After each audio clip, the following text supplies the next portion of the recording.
హల్లెలూయా. దేవుని నామమునకు మహిమ కలుగును గాక. ఈ సమయంలో మనము వాక్య ధ్యానంలోనికి వెళదాం.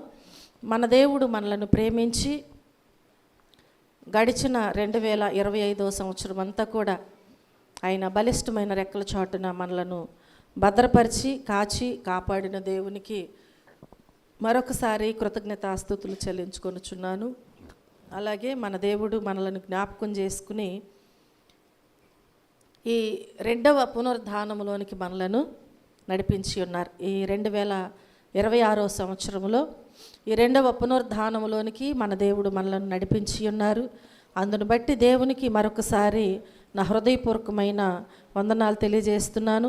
అంతేకాదు మన ఈరోజు వాక్యంలో మన అంశం ఏంటంటే 2026 తీర్మానములు మనం జ్ఞాపకం చేసుకుందాం. 2026 సంవత్సరములో తీర్మానములు. చూడండి, వాక్య భాగముగా సామెతల గ్రంథము 19వ అధ్యాయము 21వ వచనములో మనం జ్ఞాపకం చేసుకున్నట్లయితే వాక్య భాగములో తెలియజేయబడుచున్నది కదా. సామెతల గ్రంథము 19వ అధ్యాయము 21వ వచనములో మనం చూస్తే, నరుని హృదయములో ఆలోచనలు అనేకములుగా పుట్టును, యెహోవా యొక్క తీర్మానమే స్థిరము. హల్లెలూయా.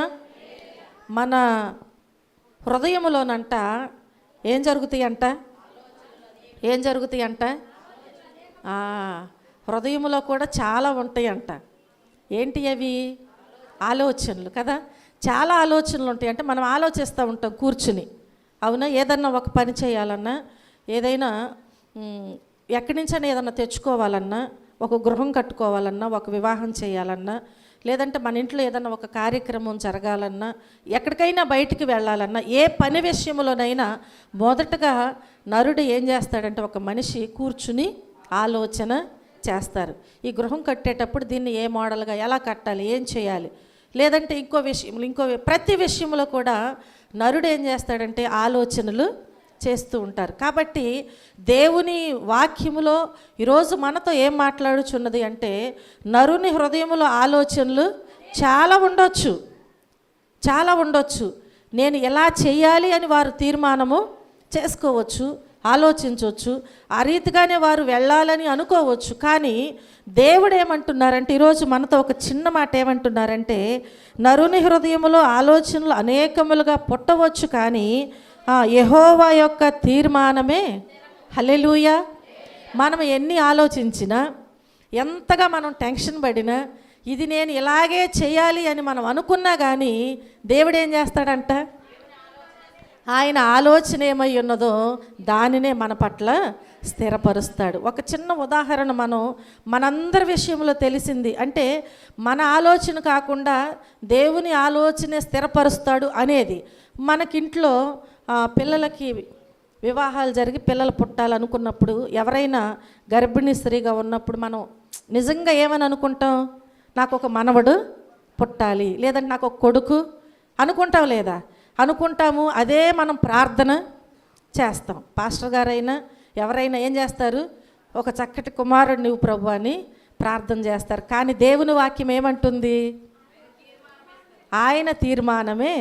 అంటే ఇప్పుడు ఆడపిల్లని ఇవ్వాలన్నా, మగపిల్లోడిని ఇవ్వాలన్నా ఎవరి ఉద్దేశమై ఉన్నది? దేవుని ఉద్దేశమై ఉన్నది. హల్లెలూయా. అందుకని ఎవరు చింతపడొద్దు.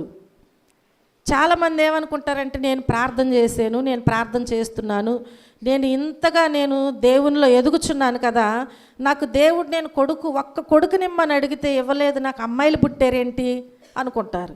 లేదంటే నేను ఈ విషయంలో ఎంతగానో ప్రార్థన చేశాను, ఈ విషయంలో నాకు ఈ కోరిక తీర్చబడాలని, ఈ పని జరగాలని నేను అనుకున్నాను, దేవుడు ఎందుకు నాకు జరిగించలేదు ఇలా నేను అనుకున్నట్లుగా అని మనం ఏం చేస్తామంటే, దేవుని మీదో, సేవకుల మీదో, ఇంకా అనేక అత్తగారు కోడల మీదో, అందరిని ఆడపిల్లల కంది ఇలా ఏం చేస్తామంటే మనం బాధపడుతూ ఉంటాం. అలా ఉండటానికి వీల్లేదు అనే ఈరోజు దేవుడు మాట్లాడుచున్నారు. హల్లెలూయా. మనకు ఏది అవసరమో, మనకు ఏదైతే మనకు మేలుకరముగా ఉంటుందో, ఏది మనకు కావాలో ఎవరికి తెలుసంట? తల్లిదండ్రులకు కూడా తెలియదు. తల్లిదండ్రులకు కూడా తెలియదు పిల్లలకి ఏది సమకూర్చాలో అనేది, ఏదైతే మంచి మనం చేయగలుగుతున్నామనేది తెలియదు. కానీ దేవునికి సమస్తము తెలుసు కనుక మనం అనుకున్నది ఏది జరగదంట. మనం ఎంత ఆలోచించినా అది జరగదు. దేవుని యొక్క తీర్మానమే మన పట్ల స్థిరపరచబడుతుంది. అలా జరిగితేనే అది మనకు ఆశీర్వాదం. అసలు హల్లెలూయా, హల్లెలూయా. దేవుని తీర్మానము మన పట్ల జరిగితేనే మనకు ఆశీర్వాదము, మన జీవితంలో నెమ్మది, మనము సంతోషముగా ముందుకి. ఒకవేళ ఆ సమయంలో బాధపడవచ్చు, కానీ ఆ తదుపరి మనం చూస్తే అది మనకు ఆశీర్వాదకరముగా ఉంటుంది. ఆ తర్వాత మనము ఆ ప్రయాణంలో ముందుకు సాగుతూ ఉంటే దాని విషయంలో మనం చాలా సంతోషముగా ముందుకి సాగగలుగుతూ ఉంటాం. హల్లెలూయా. కాబట్టి ప్రియమైన దేవుని బిడ్డలారా, దేవుని వాక్యము చక్కటి విషయాన్ని మనకి ఈరోజు బయలుపరుస్తూ ఉంటుంది. మీరు ఎంత ఆలోచించినా ఏది చేసినా కానీ దేవుని తీర్మానమే మన పట్ల జరగాలని చెప్పి ప్రార్థన చేసే ప్రతి ఒక్కరము కూడా ఏం చేయాలంటే, నాకు ఇది చేయి ప్రభు అని మనం అడగటం కాదు, కానీ నా పట్ల నీ చిత్తమేమై ఉన్నదో దానిని మీరు నెరవేర్చండి. యేసుప్రభు వారు మనకి మాదిరి ఉంచింది కూడా అదే. ఆయన ఏం చేశారు ప్రార్థన అంటే, గెత్సెమనే తోటలో ఏం ప్రార్థన చేశారండి? తండ్రి దగ్గర ప్రార్థన చేశారు కదా. ఏమని చేశారు కదా? నా చిత్తమేమొద్దు, నా ఆలోచన ఏమొద్దు ప్రభువా, నా పట్ల మీ ఉద్దేశము, మీ చిత్తము ఏమై ఉన్నదో అదే జరిగించుండని ప్రార్థన చేశారు. అది దేవునికి ఆశీర్వాదకరముగా మార్చబడింది. హల్లెలూయా. ఆయన అలాగూ చనిపోయి పాతిపెట్టబడి తిరిగి లేపబడి ఉండుటను బట్టి మాత్రమే తండ్రి యొద్దకు ఆయన వెళ్ళగలిగి ఉన్నారు. హల్లెలూయా. ఈరోజు దేవుని చిత్తము అంటే ఆయన తీర్మానము మన పట్ల స్థిరపరచబడినట్లయితే ఈ 2026వ సంవత్సరం అంతా కూడా సంతోషంగానే సాగిపోతాం. అంటే మనకు దుఃఖం ఉండదా, బాధలు ఉండవా, వ్యాధులు ఉండవా అంటే అన్నీ ఉంటాయి. మానవుని యొక్క జీవితంలో అన్నీ ఉంటాయి. లేచిన దగ్గర నుంచి పండుకునేంత వరకు, పుట్టిన దగ్గర నుంచి చనిపోయేంత వరకు ఏవి మనల్ని విడిచి వెళ్ళవు అసలు, అన్నీ ఉంటాయి. కానీ వాటన్నిటి నుంచి విడిపించటానికి మన ప్రభువు మనకి మార్గమును సరళము చేస్తారు. హల్లెలూయా, హల్లెలూయా. కనుక ప్రియమైన దేవుని బిడ్డలారా, ఈరోజు నేను మీకు తెలియజేస్తున్నాను, మన దేవుని యొక్క తీర్మానమే మన జీవితంలో స్థిరపరచబడును గాక. ఆమేన్. చూడండి, వాక్యములో మనం చూస్తే మూల వాక్యములో 2వ భాగముగా దినవృత్తాంతములు 2వ దినవృత్తాంతములు 2వ అధ్యాయము 1వ వచనాన్ని మనం చూస్తే, సొలొమోను యెహోవా నామ ఘనత కొరకు ఒక మందిరమును, తన రాజ్య ఘనత కొరకు ఒక నగరును కట్టవలెనని తీర్మానము చేసుకున్నాడంట. ఏం చేసుకున్నాడంట? ఏం చేసుకున్నారంట? చెప్పాలి. ఏం చేశారు? సొలొమోను యెహోవా నామ ఘనత కొరకు ఒక మందిరమును, తన రాజ్య ఘనత కొరకు ఒక నగరును కట్టవలెనని ఏం చేశాడంట? తీర్మానము. దేని కొరకండి? దేని కొరకు? దేవుని యొక్క నామ ఘనత కొరకు ఈ పనులు చేయాలని చెప్పి తీర్మానము చేసుకున్నారంట.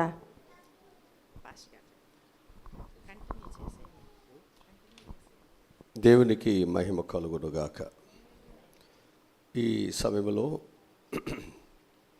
వాక్యం మనకు చెప్తున్నటువంటి మాట ఏమిటంటే, నరుని హృదయంలో ఆలోచనలు అనేకములు పుట్టును, యెహోవా యొక్క తీర్మానమే స్థిరపరచబడుతుంది.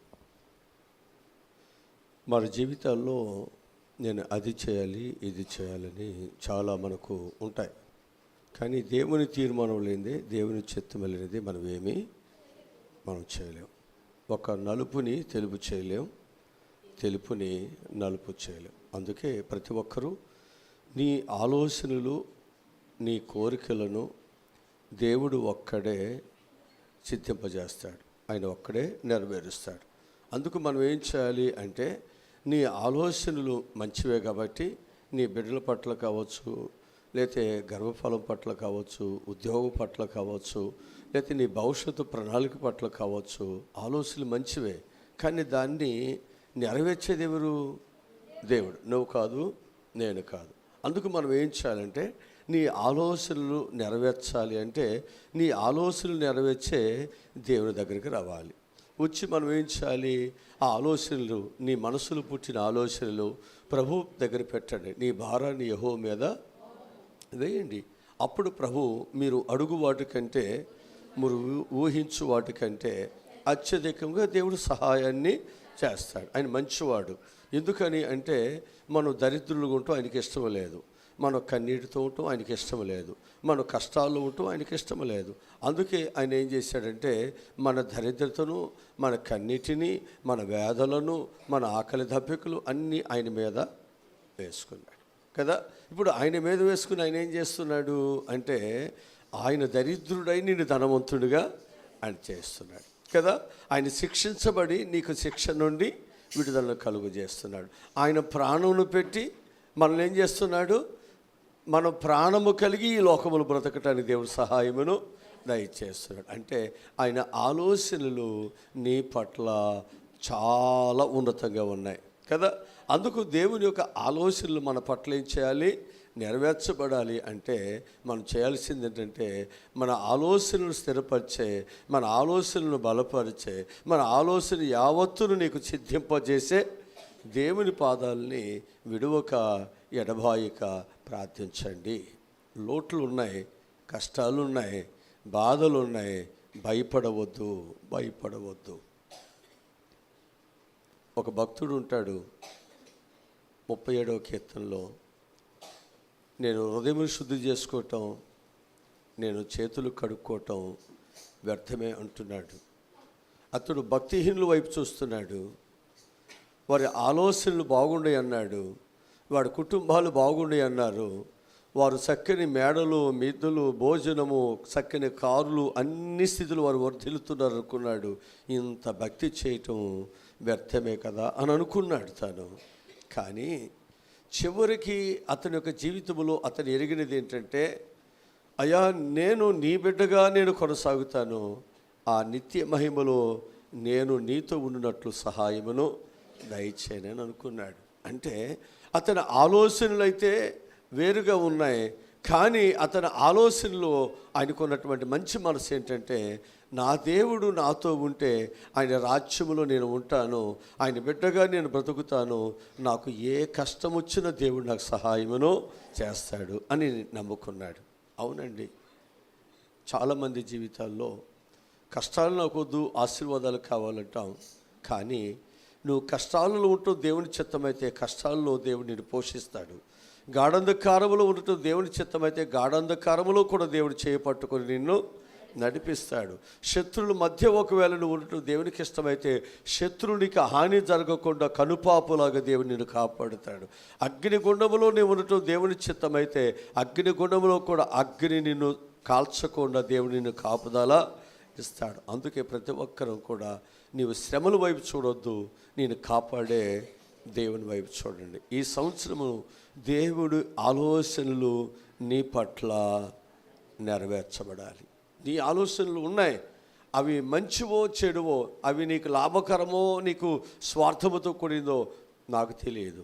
కానీ అవి దేవుడు మాత్రమే దానిని చేయగలడు, దేవుడు మాత్రమే దానిని నెరవేర్చగలడు. కనుక కొన్ని తీర్మానములు ఈ సంవత్సరం మనం చేసుకోవటం మనకు ఆశీర్వాదం.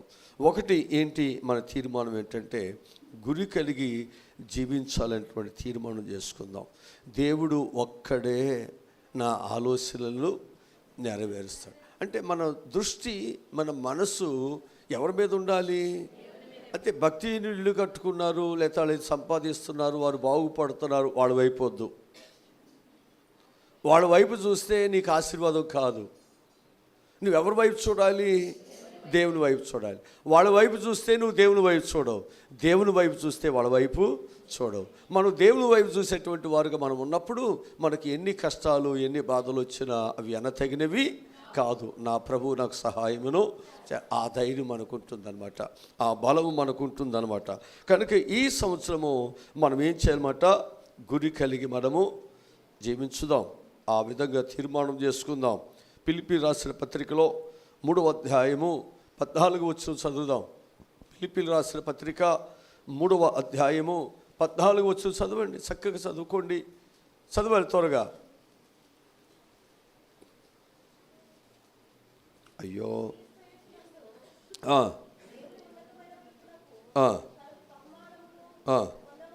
పొందవలనని.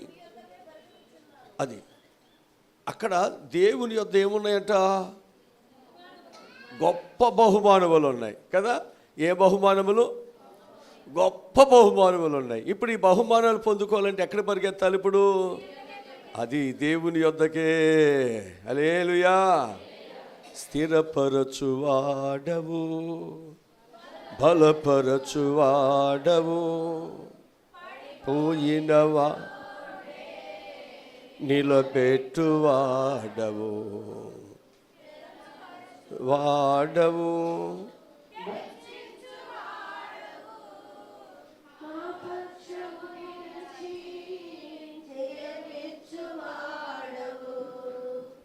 ఏదైనా చేయగలవు, కథ మొత్తం మార్చగలవు, నీ నామముకే మహిమంతా తెచ్చుకొందువు.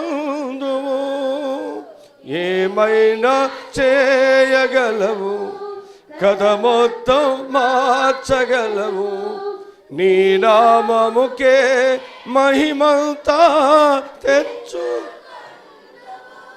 యేసయ్యా యేసయ్యా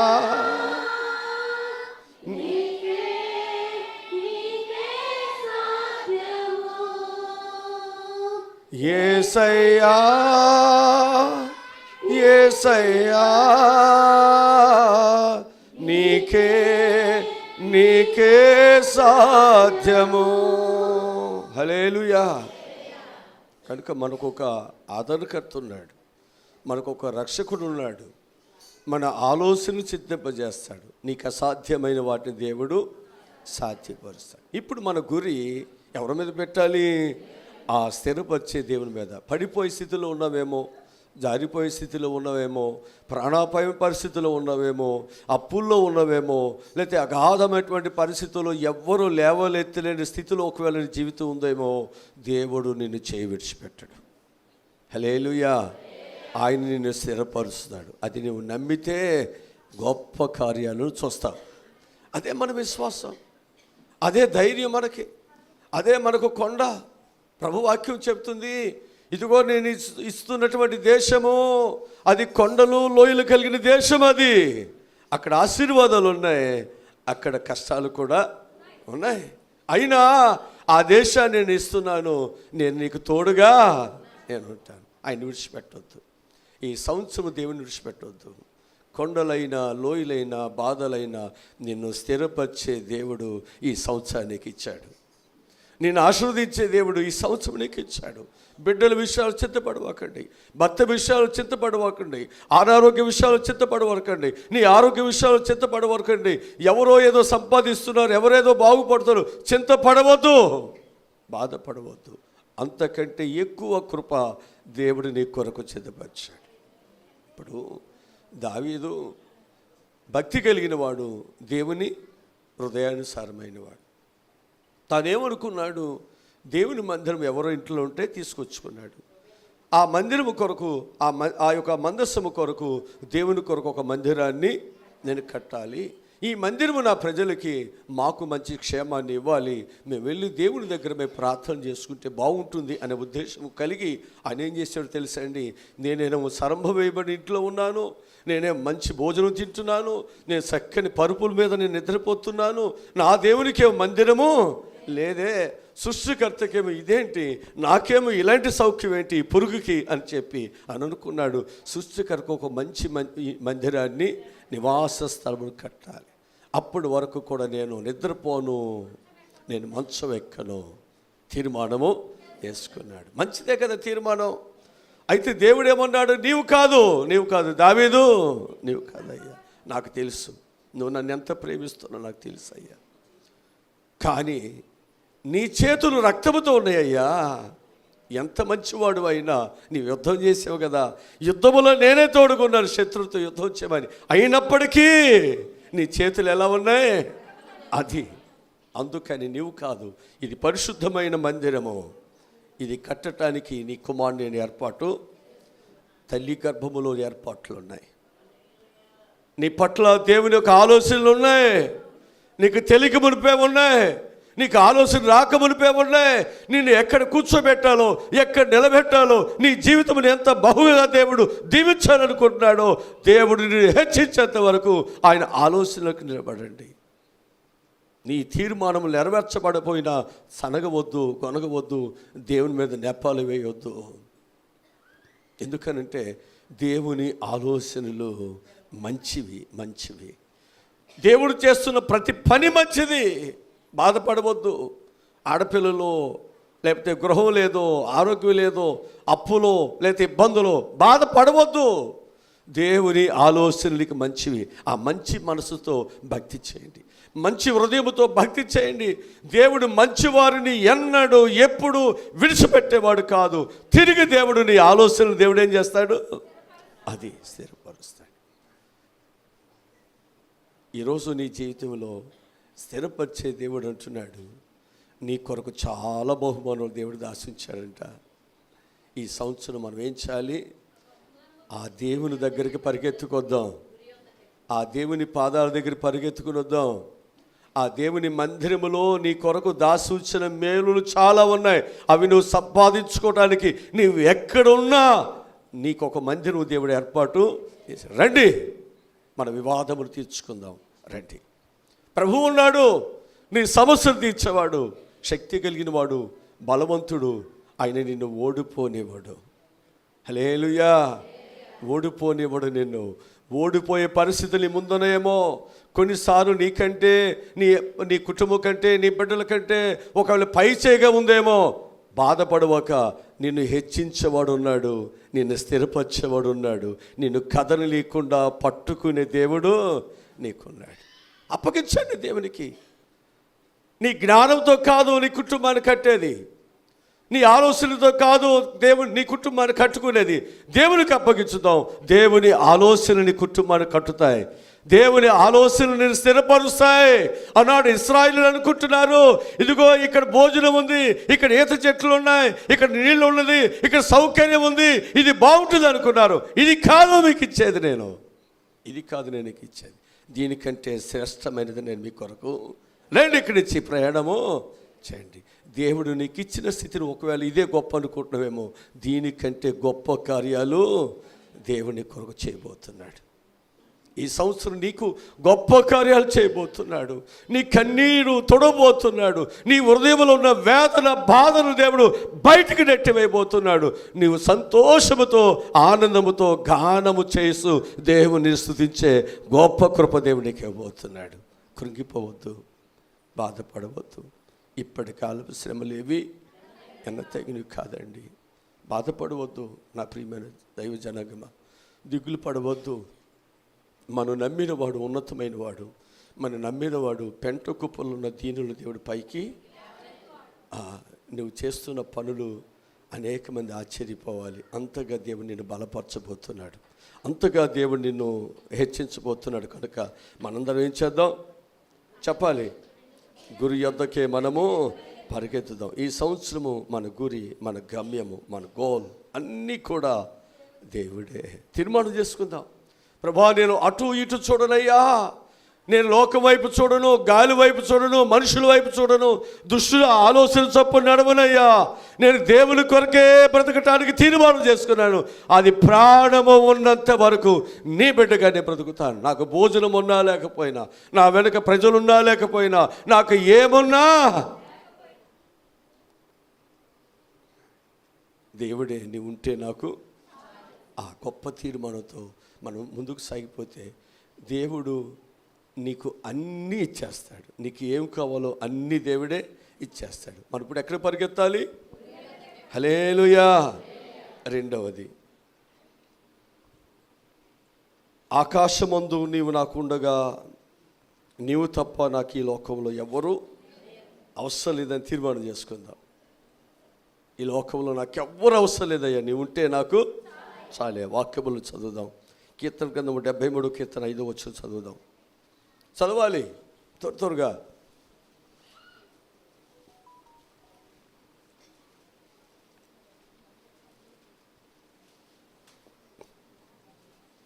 73వ కీర్తన 5వ వచనం.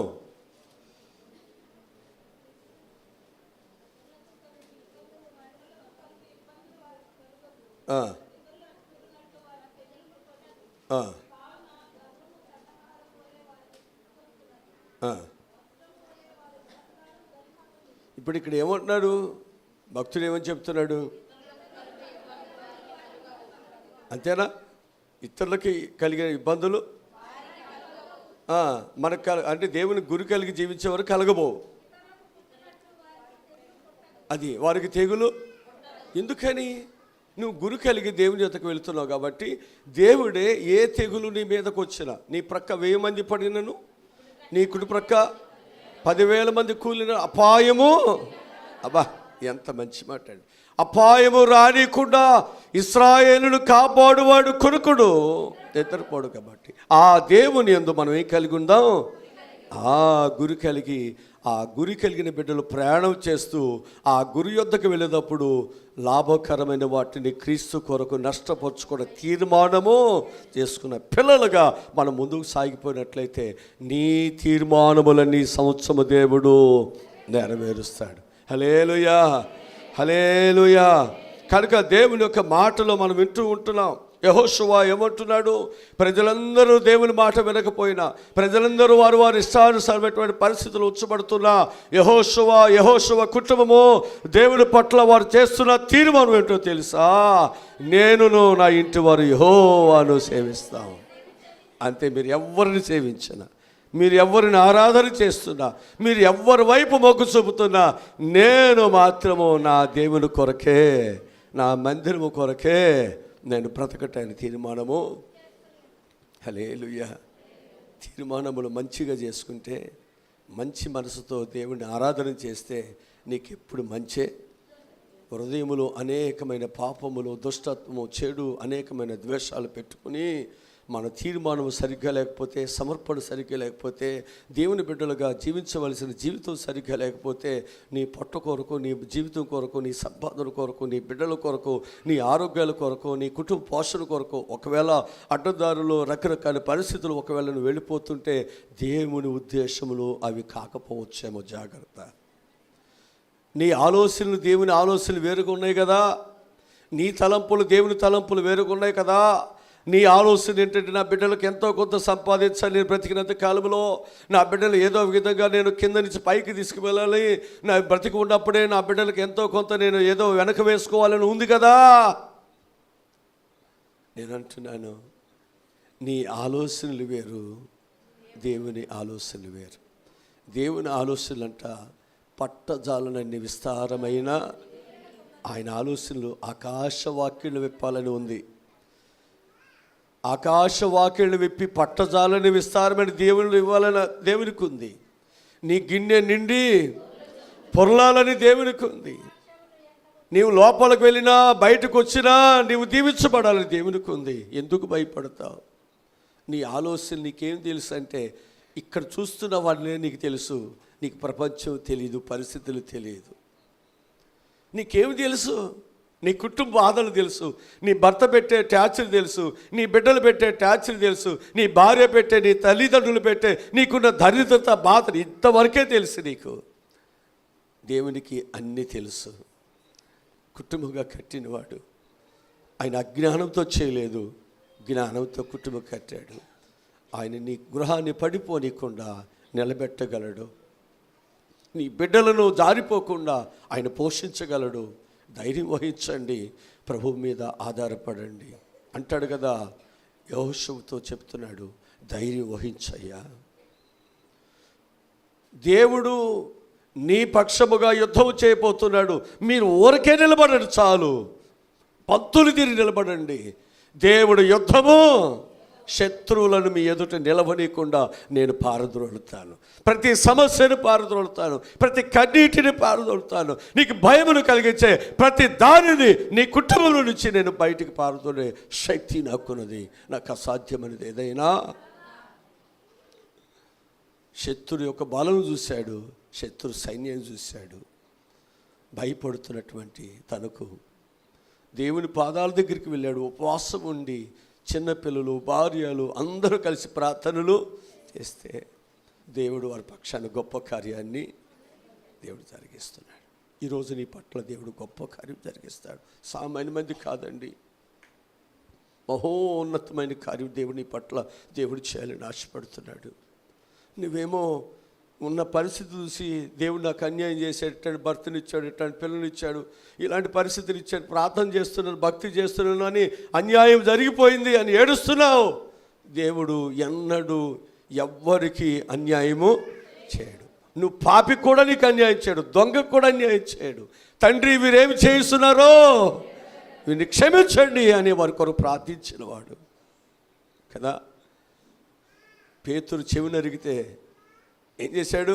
తను పట్టుకుంటాకు వచ్చిన వాడిని, కొడతాకు వచ్చిన వాడిని ఏం చేశాడు? చెవిని బాగు చేశాడా లేదా? మంచివాడు దేవుడు. కత్తి పట్టుకున్నాడు, కత్తి చనిపోతాడు. నీ వరలో నీ కత్తిని పెట్టు, అంతే. దేవుడు ఉన్నాడండి, దేవుని చిత్తం అంతే. దుష్టుని చేతులకి, పాపుల చేతులకు దేవుడు అప్పగించబడాలి. అక్కడ కొట్టబడాలి, అక్కడ నలగొట్టబడాలి, అక్కడ గాయపరచబడాలి, అక్కడ శిలువ మరణం చేత చంపబడాలి, సమాధి చేయబడాలి అని తిరిగి. అది నీకు ఆశీర్వాదం. ఇదేంటండి ఈ ఆశీర్వాదాలు? దెబ్బలు, బాధలు, మరణాలు. ఆశీర్వాదాలంటే అందరు మగపిల్లలే, అన్ని ఉద్యోగాలే, కుటుంబం అంతా కూడా వాడు చదివినా చదువుకొని పాస్ అవ్వాలి, వాడు గాలితనంగా ఉన్నా, వాడు ఎట్ట ఉన్నా వాడు మంచి భవిష్యత్తు కలిగి ఉండి. ఇది కదా ఆశీర్వాదం? ఇది కాదండి, ఇది కాదు. దేవుని కొరకు ఎవరైతే నమ్మకముగా, యథార్థముగా, నీతిగా, భక్తిగా బ్రతుకుతున్నామో వారికి దేవుని గొప్ప కృప దాసి ఉంచాడు. ఆయన ఎందుకు భయభక్తులు గల వారి కొరకు ఆయన దాసి ఉంచిన మేలు అది. నీకు తెలుసా? ఈ సంవత్సరము ఆ మేలును పొందుకోవటానికి గురి యొద్దకు పరిగెత్తుదాం. ఆ గురి యొద్దకు వెళ్ళే మనము కొన్ని తీర్మానములు చేసుకుందాం. యెహోషువ తీర్మానం ఏంటంటే, నేను నా ఇంటి వారు ఈ సంవత్సరం దేవుని సేవించేవారుగా, ఆదివారాలు మానకుండా, బుధవారాలు మానకుండా, శనివారాలు మానకుండా, ప్రభు బలాలు మానకుండా, ఎన్ని కష్టాలు ఎన్ని బాధలు వచ్చినా దేవునికి ఇవ్వాల్సిన దాన్ని ఇప్పుడు దేవునికి ఇవ్వాలంటే యేసయ్య నీ ఎదుటికి వచ్చి కనపడాలా? మరి నీ ఎదుటి ఎవరు కనపడతారు? ఈ పాస్టర్గా కనపడేది. ఈయనంటే నాకు గిట్టదండి, కుదరదండి. దేవుడు ఏర్పాటు చేసుకున్నాడు. నీ గిట్టినా గిట్టపోయినా కళ్ళు మూసుకుని అయినా నా ఇంక చూడవద్దు. ఏం చేయాలి? కళ్ళు మూసుకునేయండి. ఈరోజు మీకు జ్ఞాపకం చేస్తాను, దేవుని తీర్మానము నీ పట్ల స్థిరపరచబడేది కనుక నీవు దేవుని తీర్మానం కంటే నీ తీర్మానముతో దేవుని మందిరానికి, సహవాసానికి, రొట్టె విరచడానికి, వాక్యానికి, దేవుని బిడ్డగా దేవుని మందిరానికి కనిపించడానికి దూరం అయ్యావా? నీ తీర్మానంతో వెళ్ళా దేవుని ఆశీర్వాదాలు నీకు దూరం అవుతాయి. దేవుడు చిత్తపరిచిన బహుమానాలు దూరం అవుతాయి. నువ్వు మనుషుల వైపు కాదు చూడాల్సింది. ఎవరి వైపు చూడాలి? అంతే. హల్లెలూయా. యేసు వైపు చూడు, నీ భారమంతా తీరు, తీరానికి చేరు, తీరానికి చేరు. ఎంత దూరమైనా అది, ఎంత భారమైనా, ఎంత దూరమైనా యేసు వైపు చూడు. హల్లెలూయా. అరిగిపోయినా కానీ మనం యేసయ్య వైపు చూడం. ఆ పట్టు చీర కట్టుకుంది, ఆ ఇల్లు కట్టుకుంది, ఆ మెడలో పెద్ద నగలేసింది, ఇది చూస్తాం. ఇది చూసినంత కాలము నీ మనసు నగల మీదకి వెళ్ళద్ది, అందసంధాల మీదకి వెళ్ళద్ది. ఎవరి వైపు చూడాలి? అది పరిగెత్తండి, యేసు వైపు చూసి తీర్మానం చేసుకోండి. అప్పుడు నీ మెడలో పెద్ద 10 కాసులు బంగారం వేస్తాడు. ఆమె అని కూడా అంటలేదండి. అంటారు ఏంటండి బాబు, 10 కాసులు వద్దా? 20 కాసులు కావాలా? దేవుడు ఇస్తాడండి. దేవుడికి లోబడి ఉండండి, అప్పుడు దేవుడు గొప్ప కార్యాలు మన పట్ల చేస్తాడు. హల్లెలూయా, హల్లెలూయా. మూడో విషయం కూడా చెప్పి ముచ్చటగా సరిపెట్టేసుకుందాం. ఎన్నోది? మూడో విషయం చెప్తున్నాను. పరిశుద్ధ గ్రంథములో మూడో విషయం ఏంటంటే, మనం నేర్చుకున్నటువంటి ఒక పాఠం, వాక్యం మనకేం చెప్తుంది అంటే, మనం ఏం చేయాలి, ప్రభు ఏం చెప్తున్నాడు, ఏమి నేర్పిస్తున్నాడు అంటే, వాక్యములు మనం చెప్తున్నటువంటి సత్యాన్ని, ఒక విషయాన్ని నేను ముందుకు తీసుకురావాలని ఆశపడుతున్నాను. మూడవది, పరిస్థితులు ఎలా ఉన్నా నేను యెహోవా యందు ఆనందిస్తాను తీర్మానము. కొంచెం కష్టాలు ఇవన్నీ. పరిస్థితులు ఎలా ఉన్నా ఏం చేయాలి, తీర్మానం చేసుకోవాలి. ప్రభు కొరకు ఆనందిస్తాను, సంతోషిస్తాను. వాక్యములో నుండి హబక్కూకు గ్రంథము 3వ అధ్యాయము 17-18 వచ్చిన చదువుదాం. ఏమున్నా లేకపోయినా అంటాడు అక్కడ, చదవండి. అంజూరపు చెట్లు పూయకుండాను, ద్రాక్ష చెట్లు ఫలింపకపోయినను, ఒలివ చెట్లు కాపు లేక. హలో హలో వింటున్నారా? ఇదేంటి ప్రార్థనకు వచ్చేవాళ్ళకి సౌడు భూమైనా అయ్యా నూరంతలకు దీవించబడాలిగా అనుకున్నారా? అది వద్దు, పక్కన పెట్టండి. అది పక్కన పెట్టండి. ఈ చదువురానోడు కూడా పాస్ అవ్వాలి అని పెట్టుకుని అది పక్కన పెట్టండి. అక్కడ చెప్తున్న తీర్మానం చూడండి, అక్కడ ఉన్న సమర్పణ చూడండి. అక్కడ ఆయన పని చేస్తున్నాడు, వ్యవసాయం చేస్తున్నాడు, ఆయన కష్టపడుతున్నాడు సంవత్సరం అంతా. ఆయన తీర్మానం ఏముందో తెలుసా? నాకు అందరి చేలు పాడైపోవాలయ్యా, నా ఒక్క చేనే బాగుపడాలి అన్నాడు. అక్కడ ఎవ్వరి గురించి చెప్పట్లేదు. ఆయన ఏమన్నాడు తెలుసా? అయ్యా, నేను విత్తినటువంటి విత్తనము, నేను శ్రమ పడుతున్నాను, పెట్టుబడి పెడుతున్నాను, ఒకవేళ ఈ పెట్టుబడి రాకపోయినా నువ్వు నాకు దేవుడివేనయ్యా, నేను నిన్ను స్తుతిస్తానయ్యా. ఎంత మంచి తీర్మానం అండి. ఈరోజు మా భర్త ఎరగొడుతున్నా, ఇవాళ కాలు ఎరగొట్టాడు, రేపు చెయ్యి ఎరగొట్టాడు, అయినా ఆయన నాకు భర్తేనయ్యా. తీర్మానం గొప్పది, సమర్పణ గొప్పది. అంతే. ఆ భర్త కొరకు ప్రార్థించండి, మనస్సు మారి ఖచ్చితంగా రూపాంతరం చెందుతాడు. తప్పిపోయిన కుమారుడికి మనసు లేదా, మారలేదా, తిరుగుబాటుతనాన్ని వేరలేదా? ఖచ్చితంగా వేడతాడండి. మనసున్న వాడికి ఖచ్చితంగా తప్పు చెడనేది ఒకరోజు ఖచ్చితంగా తెలుస్తుంది. ఆలోచించేవాడికి తెలుస్తుంది, మూర్ఖుడికి తెలియదేక, వాతభయమైన వాడికి తెలియదు. మనసున్న వాడికి మాత్రం ఖచ్చితంగా తప్పేనని తెలుసుకుంటాడు. నేను చేస్తున్నది అన్యాయమని తెలుసుకుంటాడు. ఒకరోజు ఉంది పశ్చాత్తాపపడే రోజు, ఒకరోజు ఉంది ద్వేషించిన వారిని ప్రేమించే రోజు, హత్తుకునే రోజు, గౌరవించే రోజు, సన్మానించే రోజు ఒకరోజు ఉంచబడుతుంది.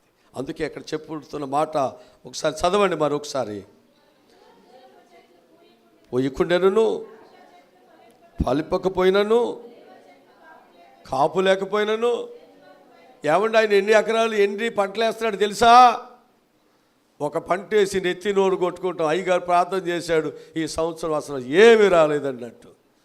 ఆయన ఏమి వేశాడు? అంజూరపు చెట్లు వేశాడు, ద్రాక్ష చెట్లు వేశాడు, ఒలివ చెట్లు, గొర్రెలు, పశువులు, చాలా చెప్పాడు కదండి. ఆయన చాలా ఆస్తిపరుడు, చాలా ఉంది, ఆయన కష్టపడుతున్నాడు. కానీ ఈ సంవత్సరము అవేవి ఫలించకపోయినా నాకేం పర్వాలేదు, నా యేసయ్యా ఉన్నాడు, చాలు, నాకు చాలు. నా రక్షణకర్త అయిన దేవుని యందు ఏం చేయాలి? అది ఏమీ లేకపోయినా నా రక్షణకర్త ఉన్నాడు, నన్ను పోషిస్తాడు. అప్పులున్నా నా దేవుడు పోషిస్తాడు, శత్రువులున్నా నా దేవుడు నన్ను కాపాడుతాడు. నా దేవుడు ఉంటే, నీ ఉంటే నాకు చాలు యేసయ్యా, నీ వెంటే నేను ఉంటానేసయ్యా. నీ మాట చాలయ్యా, నీ చూపు చాలయ్యా, నీ తోడు చాలయ్యా, నీ నీడ చాలయ్యా. నీ మాట చాలయ్యా, నీ చూపు చాలయ్యా, నీ తోడు చాలయ్యా, నీ నీడ చాలయ్యా. నీ ఉంటే నాకు చాలు యేసయ్యా, నీ వెంటే నేను. ఎన్ని బాధలున్నాను, ఇబ్బందులైనాను,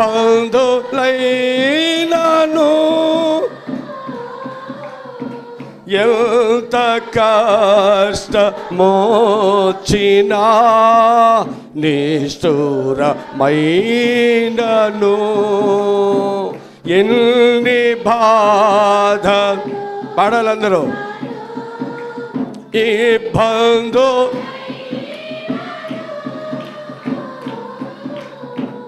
ఎంత కష్టం చినా నిష్ఠురమైనను, నీ మాట చాలయ్యా, నీ చూపు చాలయ్యా, నీ తోడు చాలయ్యా, నీ నీడ చాలయ్యా, నీ మాట చాలయ్యా, నీ చూపు చాలయ్యా, నీ తోడు చాలయ్యా, నీ నీడ. హల్లెలూయా, హల్లెలూయా.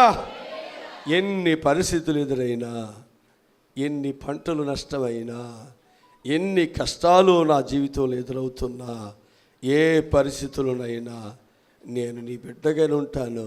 ఆనందంగా నీ ఎదుట నేను నిలబడతాను, ఏడవను, నీ మీద నిందలు వేయను.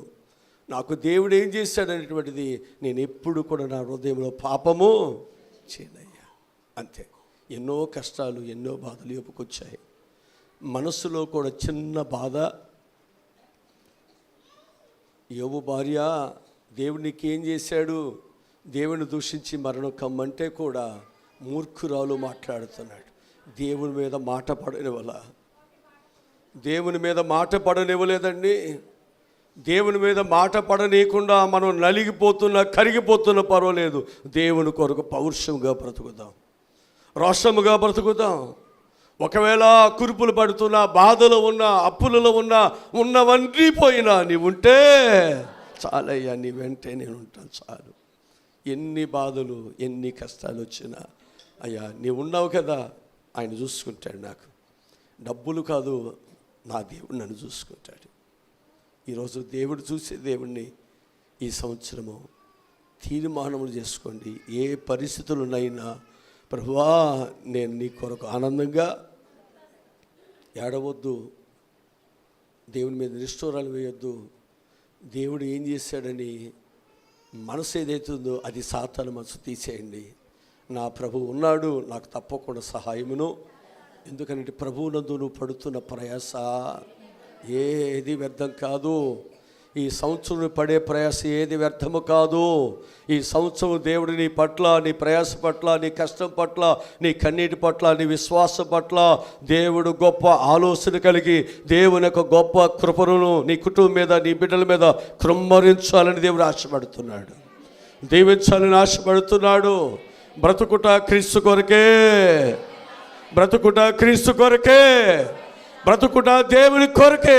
ఎప్పుడైతే తీర్మానం చేసుకుని చావైన నాకు పర్వాలేదు, నిందలైన నాకు పర్వాలేదు, నేను దేవుని కొరకు బ్రతుకుతాను అనుకుంటే ఎవరి వైపు చూడం, ఏ మనుషుల వైపు చూడం, మనం కేవలం దేవుని వైపు మాత్రమే మనం చూస్తాం. అలాంటి మంచి తీర్మానంతో ముందుకు సాగిపోదాం. దేవుడి మిమ్మల్ని దీవించునుగాక. తల వంచండి, ప్రార్థన చేసుకుందాం. తల వంచండి, ప్రార్థన చేసుకుందాం. మా ప్రభువారు కూడా ఈరోజు చెప్పినటువంటి ఉన్నతమైన విలువైన నీ మాటలు బట్టి వందనాలయ్యా. మేము పూజించే దేవుడు నమ్మదగిన వాడయ్యా. ఆయన మా నీతిలో, మా భక్తిలో, మా దగ్గర ఉన్నటువంటి తెలివితేటలు చూసి ఆయన మమ్మల్ని ఏర్పాటు చేసుకోలేదు. మా కొరకు ఆయన పెట్టుబడి పెట్టలేదయ్యా. మేము పాపులమై ఉన్నప్పుడే, ఆయన మీద తిరుగుబాటు చేస్తున్నామని ఎరిగినప్పుడే, ఆయనకి విరోధముగా పాపం చేస్తున్నామని ఆయనకి తెలిసినప్పుడే మా కొరకు తన కుమారుని పెట్టుబడి పెట్టాడు, ఆయన రక్తాన్ని పెట్టుబడి పెట్టాడు, ఆయన ప్రాణాన్ని పెట్టుబడి పెట్టాడయ్యా. ఈరోజు నైనా నీ పిల్లలుగా మారి నిన్ను స్తుతిస్తున్నావు, నేను గణపరుస్తున్నావు అంటే కేవలము నీ కృప, కేవలము నీ కృపనైనా. ఈరోజు నిన్ను స్తుతించే పిల్లలుగా అయ్యా నన్ను మమ్మల్ని అందరినీ చేర్చినందుకు చాలా వందనాలయ్యా. క్రీస్తు ప్రేమ నుండి మనల్ని ఎడబాపువాడు ఎవడు? శ్రమ అయినను, బాధ అయినను, హింస అయినను, కరువు అయినను, వస్త్రహీనత అయినను, ఉపద్రవమైనను, ఖడ్గమైనను మనను ఎడబాపునా ఇందును గురించి వ్రాయబడినదేమనగా నిన్ను బట్టి దినమెల్లా మేము వధించబడిన వారము, వధకు సిద్ధమైన గొర్రె పిల్లలమని మేము ఎంచబడిన వారము. దేవుని నిమిత్తము వధించబడేవారుగా, ప్రాణం పెట్టేవారుగా, నెలకు కొట్టబడటానికి మేము ఎంచుకున్నామయ్యా. ఇక ఎంచుకున్న వాడికి ఈ బాధలు కష్టాలు ఎనతగినవి కాదు. దేవుని కొరకు మా ప్రాణమును సహితమే అయా మేము ఏమాత్రం ప్రేమించట్లేదు. దేవుణ్ణి ప్రేమిస్తున్నప్పుడు ఈ బాధలు, ఈ కష్టాలు ఏ పాటివి?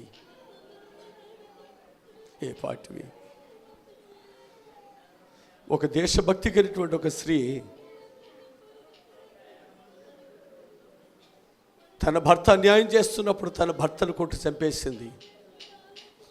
ఆమె పట్టబడినప్పుడు వాళ్ళు అడుగుతున్నారు, నువ్వు ప్రేమిస్తున్నటువంటి వ్యక్తి ఎవరు? ఆయన ఎక్కడ ఉంటాడు? ఆయన చెప్పండి అని అడిగినప్పుడు ఆయన నా హృదయములు ఉంటాడు. ఆయనే దేశభక్తి కలిగినటువంటి సుభాష్ చంద్ర బోస్ని ప్రేమించింది. శారీరకం కాదు, భక్తిని ప్రేమించింది. దేశం కొరకు నిలబడుతుంది. భర్త సుభాష్ చంద్ర బోస్ని చంపడానికి, పిస్టలు కాల్చడానికి ఆయన సిద్ధపడినప్పుడు నా భర్త నా దేశాన్ని ప్రేమించే ఒక వ్యక్తిని చంపుతున్నాడు, ఇతను బ్రిటిష్ వారితో కలిసిపోయాడని చెప్పేసి ఆయన కొట్టి చంపేసింది. ఎందుకో తెలుసా?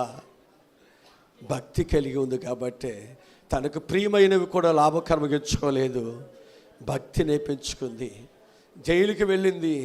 శరీరం అంతా కోసేస్తున్నారు, శస్త్రంతా కోసేస్తున్నారు, భయంకరమైన శిక్షలో పెడుతున్నారు. అనేకమైనటువంటి పరిస్థితులలో ఆమెని ఇన్వెస్టిగేషన్ చేస్తున్నారు. అయినప్పటికీ కూడా సుభాష్ చంద్రబోస్ ఎక్కడో చెప్పలేదు. ఎంత భక్తి చూడండి, ఎంత గొప్ప భక్తి చూడండి. ఆమె ధనికురాలండి, ఉన్నామె అండి, ఆమెకి ఏమీ కొదువు లేదు. అన్నిటిని విడిచిపెట్టి దేశభక్తి కొరకు సమర్పణ చేసుకుంది. శిక్షించబడింది, దేశాన్ని కాపాడుకోగలిగింది. తను నమ్మినటువంటి వాడిని ఎన్ని శ్రమలైనా చెప్పకుండా కాపాడుకుంది. మరి మనం నమ్మిన దేవుడు ఎంత భక్తి కలిగిన వాడు, ఎంత నీ కొరకు శ్రమ పడ్డాడు. ఆయన్ని నమ్మేద్దామా? మన ఇచ్చల కొరకు, మన సంతోషము కొరకు, మన క్షేమం కొరకు యేసయ్యను సిలువేసేద్దాం. మళ్ళా ప్రభు పిల్లలుగా మనం జీవిస్తే శ్రమలైన, బాధలైన, వస్త్రహీనతైన, కరువైన, బాధలైన వధించబడిన వారుగా చిత్తపడినట్లయితే దేవుడు నిన్ను కాపాడుతాడు, నీ ప్రాణమును కాపాడుతాడు, నీ బిడ్డలను కాపాడుతాడు, నీ కుటుంబాన్ని కాపాడుతాడు. దేవుడు శక్తి కలిగిన వాడు. ఈ సంవత్సరం అంతా నా పిల్లలను చక్కగా కాపాడమని యేసు నామములో ఈ మనవలి ప్రార్థన అడిగి పొందుకొని ఉన్నాము తండ్రి.